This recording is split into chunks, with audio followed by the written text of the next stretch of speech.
My name's Jessica, and up until a few months ago, my life was pretty much on the ideal track you'd expect for a 25-year-old.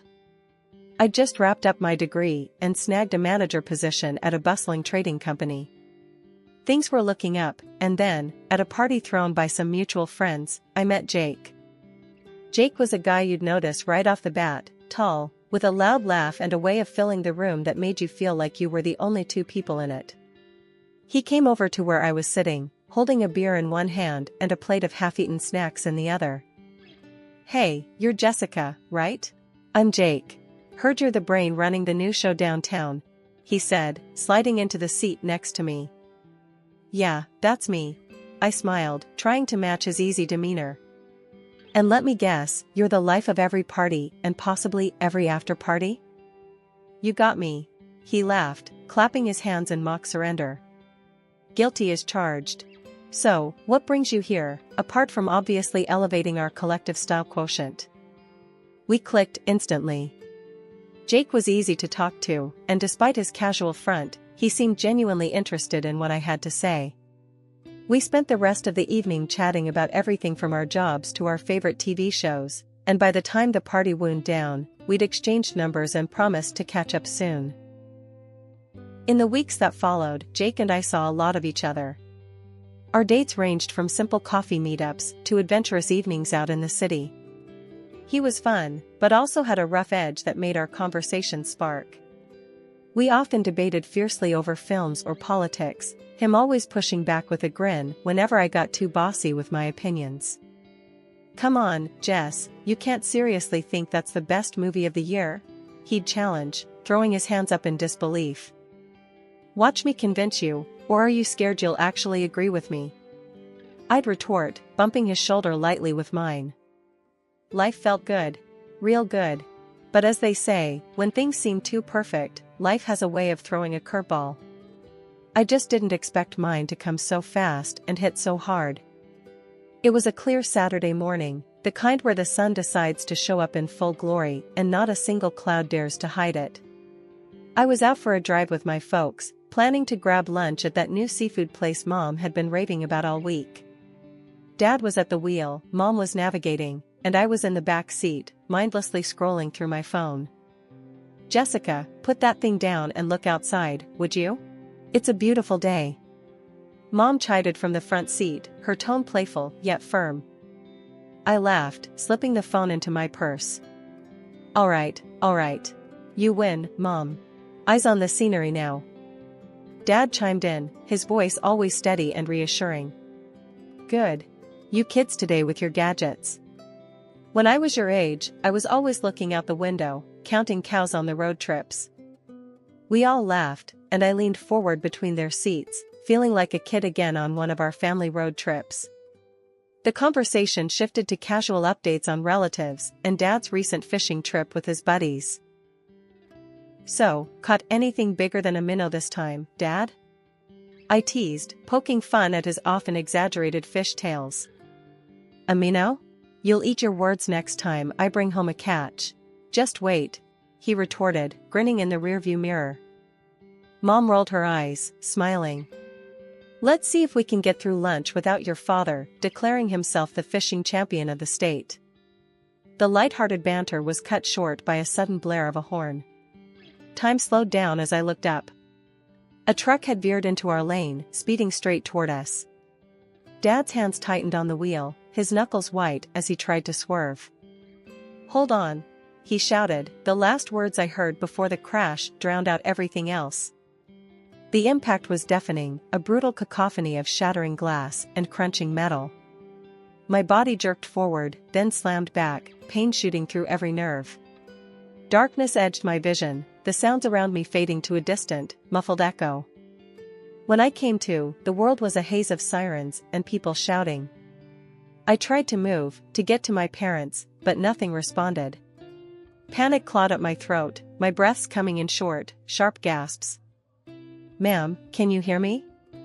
A paramedic peered into the wreckage, his voice a lifeline in the chaos. "We're going to get you out of here, just stay calm." "Mom. Dad." My voice was weak, barely a whisper amid the noise. "Are they?" The paramedic didn't answer, his eyes briefly flicking away before meeting mine again. I didn't need words to understand the truth. Tears blurred my vision as the realization hit me like a physical blow. They worked quickly to extract me from the mangled car. Every movement sent fresh waves of pain radiating through my body, but the physical agony couldn't touch the deep, tearing ache in my heart. At the hospital, doctors buzzed around me, their faces grim as they assessed my injuries. The news wasn't good, my spine was damaged, and my legs, they might never carry my weight again. The loneliness was crushing, only interrupted by the occasional visit from a nurse or doctor. That's why when Jake walked in with his parents, it felt like a burst of normal in my sea of chaos. "Hey, Jess," Jake said softly, pulling up a chair next to my bed. His parents stood just behind him, awkward smiles plastered on their faces. "Hi, Jake," I managed, my voice raspy from disuse. "It's good to see some familiar faces." "We've been worried about you," he said, reaching out to take my hand. It felt warm, solid. "How are you holding up?" "Been better," I said, trying to keep the mood light despite the ache in my chest. "But I guess it could be worse." Linda, Jake's mom, stepped forward, a tight smile on her face. "We just want you to know we're here for you, Jessica. Whatever you need." "Yeah, thanks," I said, not sure what else to add. It's not every day you lose everything and then have your boyfriend's parents acting like they were part of the family already. Mark, his dad, was a large, imposing man who normally commanded every room he walked into. But there, in the hospital, he seemed shrunken, unsure of himself. "We've been thinking, Jessica," he began. "And well, Jake has something he wants to ask you." I frowned, confused. "Okay." Jake squeezed my hand, his eyes searching mine. "Jessica, these last few days, knowing you were here, hurt and alone, it's made me realize something." "What's that?" I asked, heart hammering. This wasn't a normal conversation. Something big was coming. "I don't want to spend another day not knowing you're in my life for good," he said, and suddenly, there was a small box in his hand. He opened it to reveal a simple, but beautiful, engagement ring. I stared at it, then at him, my mind racing. "Jake, are you serious?" "Dead serious," he said with a nod. "Marry me, Jessica.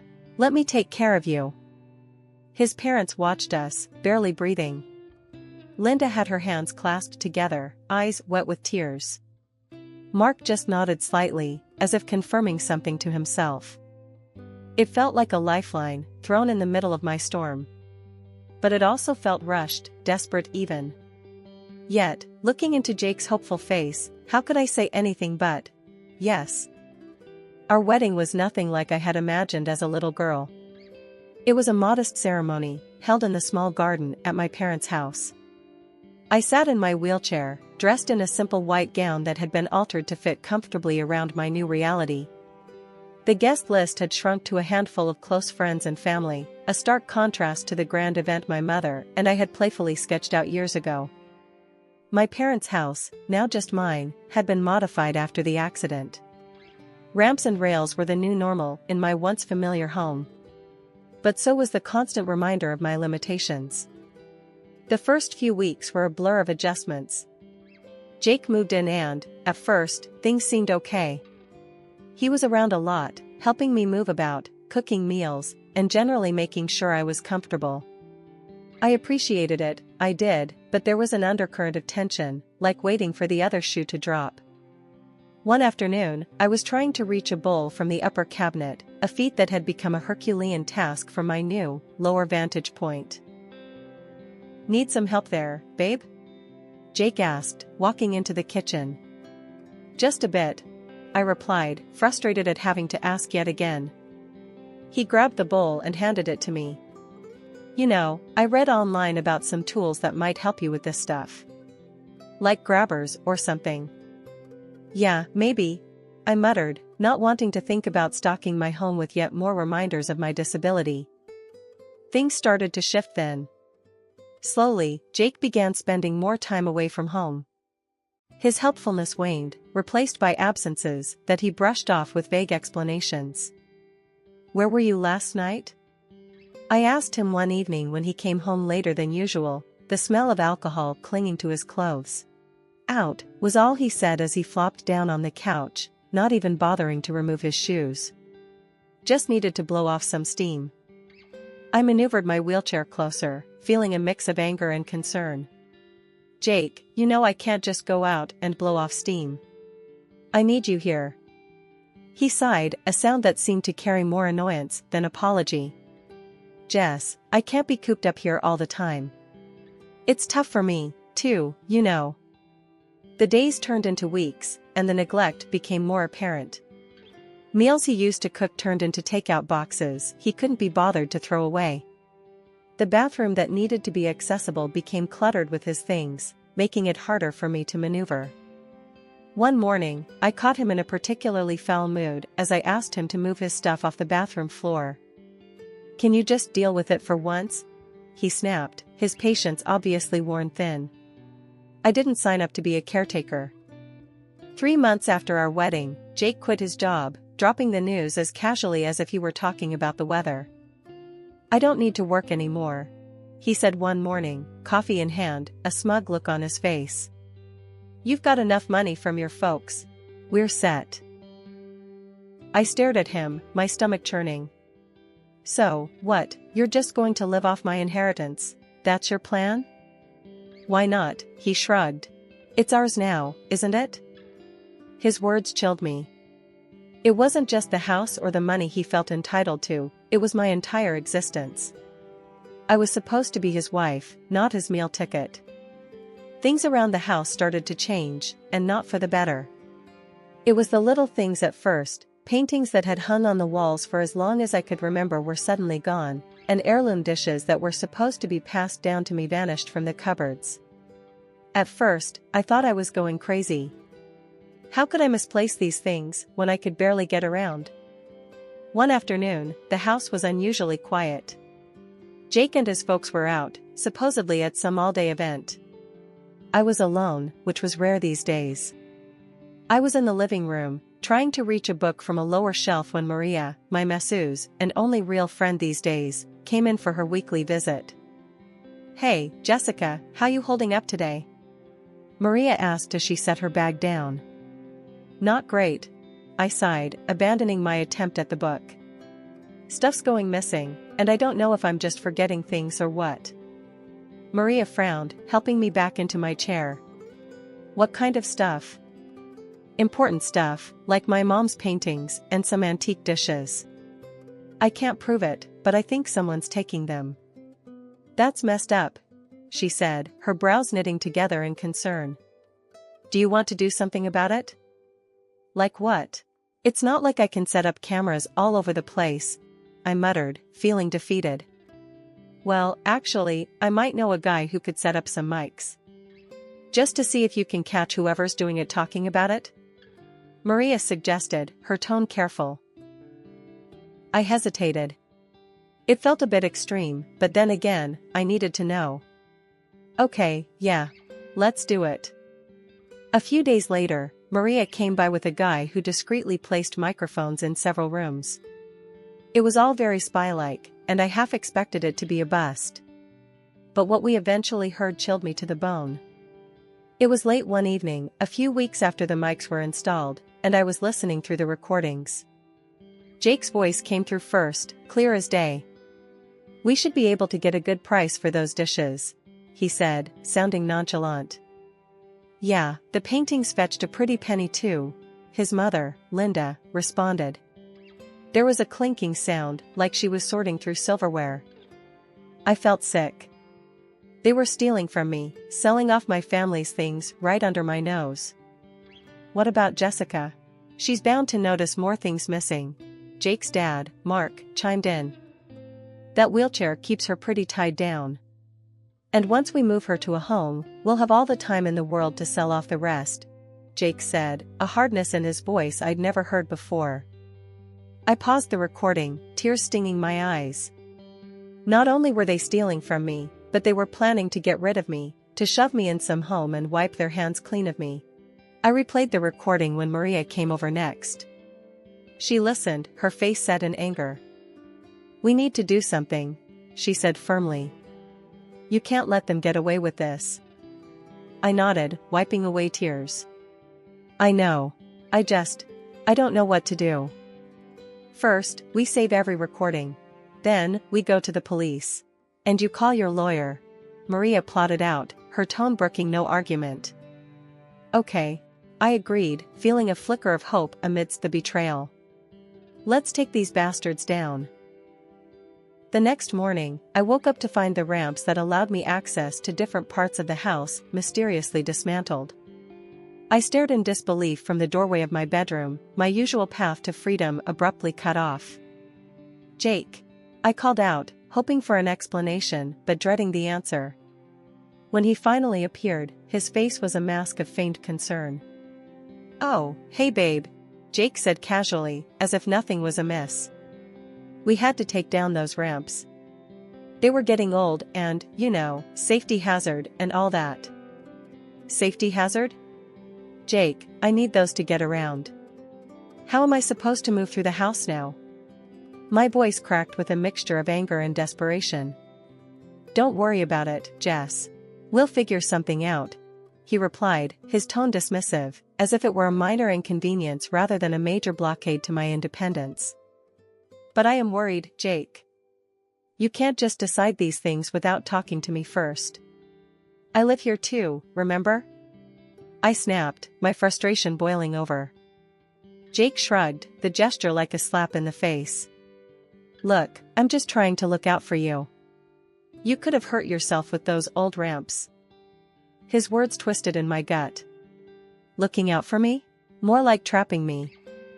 I spent the rest of the day confined to one part of the house, my mind racing with the implications of what they'd done. The walls felt like they were closing in, each room a reminder of my growing helplessness.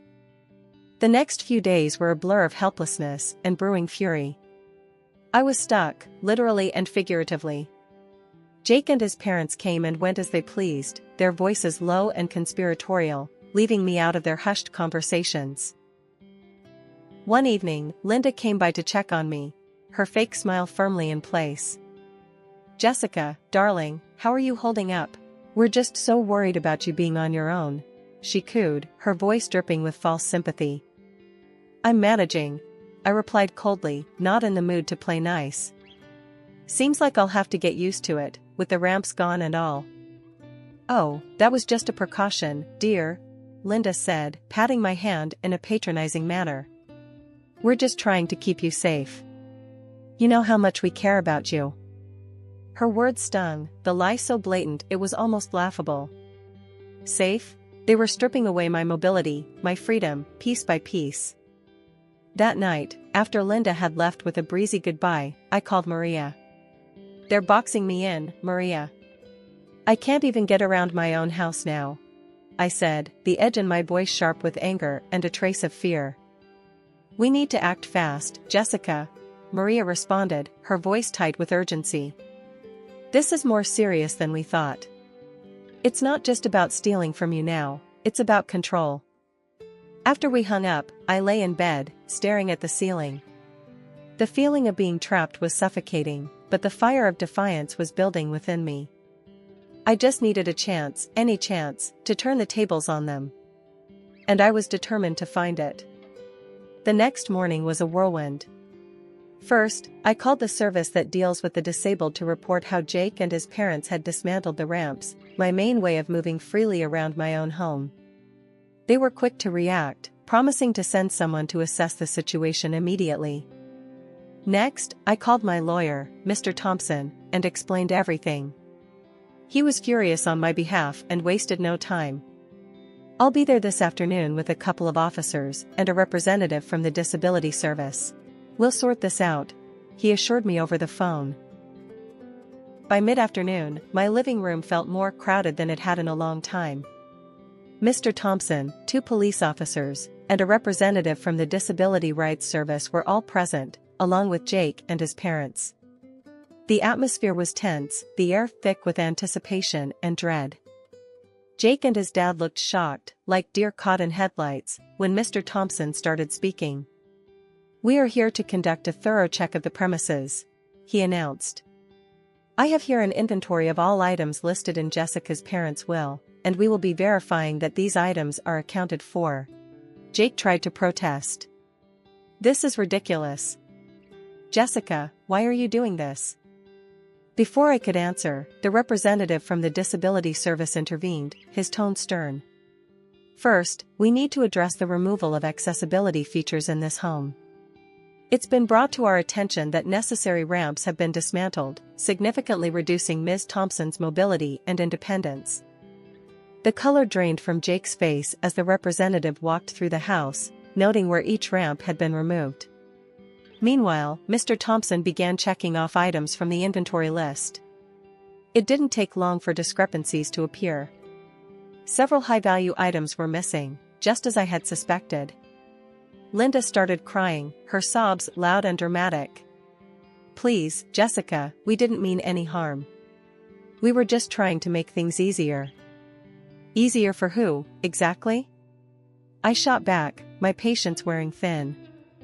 Mr. Thompson continued his inventory check, his expression growing grimmer with each missing item. "This is serious," he muttered, jotting down notes. Mark, who had been silent, finally spoke, his voice shaky. "Look, maybe we got carried away, but we can sort this out. Let's talk about this, Jessica." "There's nothing to talk about," I said, my voice steady despite the chaos around me.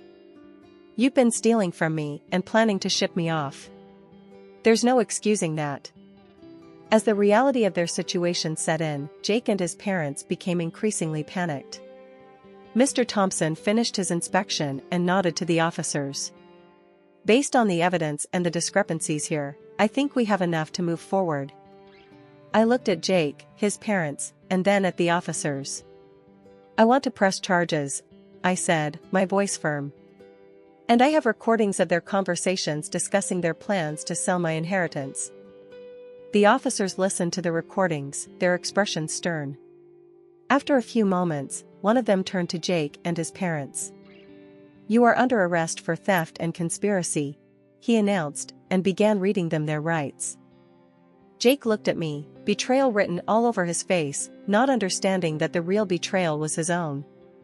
As they were led away, his mother's cries echoing down the hallway, I felt a mix of relief and sorrow.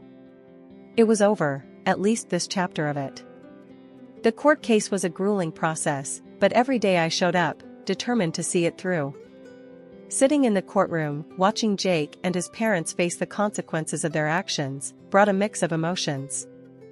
I was angry, but also relieved that the truth was finally out.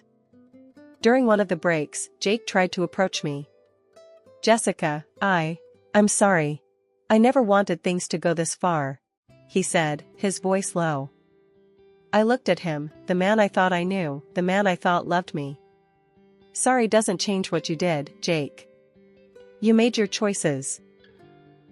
Jake and his parents were found guilty on multiple counts of theft and fraud. The judge was stern as he delivered the sentence.